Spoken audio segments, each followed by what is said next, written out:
When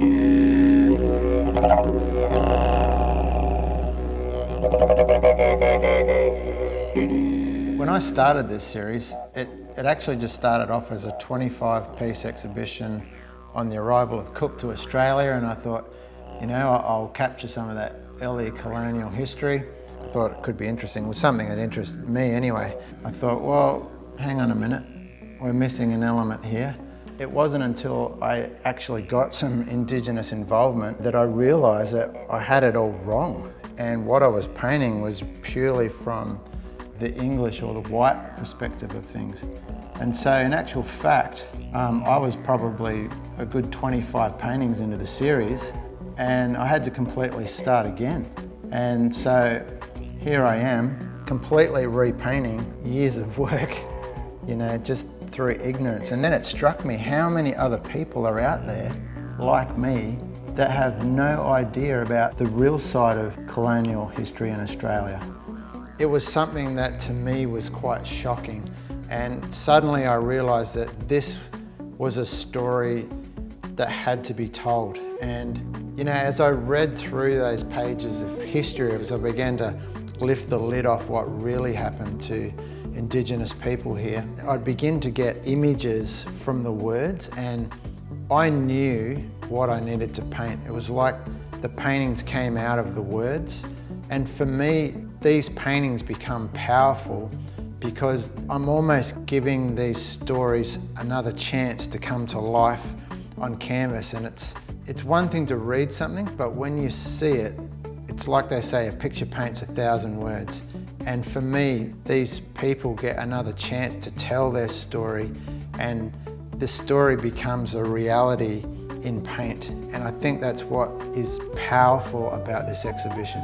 As I'm here painting this very last painting and bringing the whole thing to conclusion, I can hardly believe that I've come this far and I've achieved so much with the story itself. I really didn't have any idea how it would change me, how it would change in itself, you know, how it would evolve. The more I researched, the more I discovered, the more I saw the enormity of the job ahead of me. Not only that, but also the justice that needed to be given through these paintings to tell the story of the first Australians.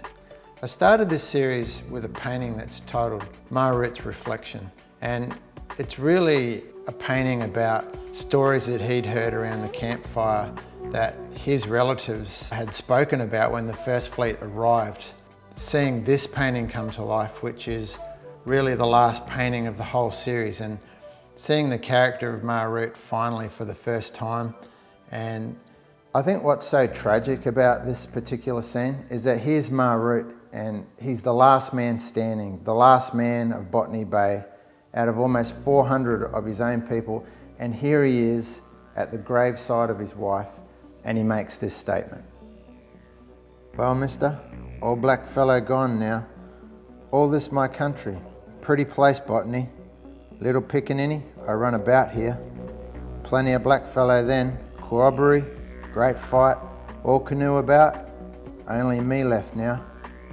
This poor wife of mine tumble down and die, all gone. I bury her like a lady, mister. All put in a coffin, English fashion. I feel a lump in my throat when I talk about her, but I buried her all very genteel, mister.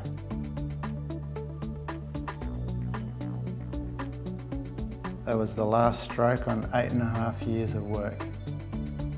Well, I think what's sad to see about Margaret here is that everything about his culture, you know, the burial, his clothing, and the way things should have been done has all but disappeared.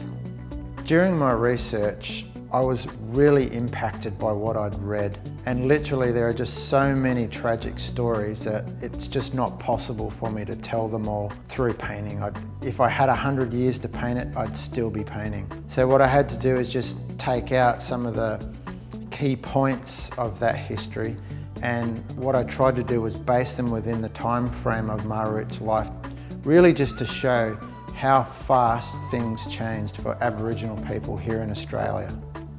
There's no doubt that there's a lot of massacres in this time frame of Margaret's life, but another thing that I wanted to focus on was not only the resilience and resistance of Indigenous people, but the heroes, and I really wanted to bring some of those heroes to life on the canvas as well. You know, this exhibition is not about me, it's not about what I can do, what I can achieve with my art, it's about the story. I think what's powerful about art and the stories is the ability for it to bring about change in our thinking. You know, there's no point trying to go out and change humanity if you're not prepared to change yourself. There's no power in change until it's transformed the way that we think. And until we can change the way we think, there's no true change. And for me, this whole journey has been about changing the way I think about Indigenous people. I think in showing how fast things changed when the fleet invaded, I think it's also interesting to show how long things have taken to change. Even now, people still have attitudes towards Indigenous people, and that's what I want to be a part of.